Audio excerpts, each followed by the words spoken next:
হ্যালোউইনের ঠিক পরের দিন।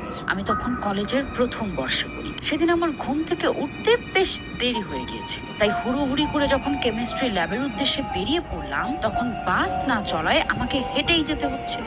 যাওয়ার পথে আমি একটি ব্রিজ পার হচ্ছিলাম। সেখানে প্রায়ই একজন বয়স্ক লোক ঘুমাতেন, কিন্তু সেদিন পরিস্থিতি কিছুটা অদ্ভুত ছিল। সেখানে একজন লম্বা লোক দাঁড়িয়েছিল, তার মুখে ছিল একটি ভুতুড়ে মাস্ক। সে নিঃশব্দে ওই বৃদ্ধ লোকটির দিকে এক দৃষ্টিতে তাকিয়েছিল। আমার ভীষণ অদ্ভুত ও অস্বস্তি লাগছিল, তবু আমি এগিয়ে গেলাম। কিছুটা পথ যাওয়ার পর আমি পিছন দিকে ফিরে তাকালাম, দেখলাম ওখানে কেউ নেই।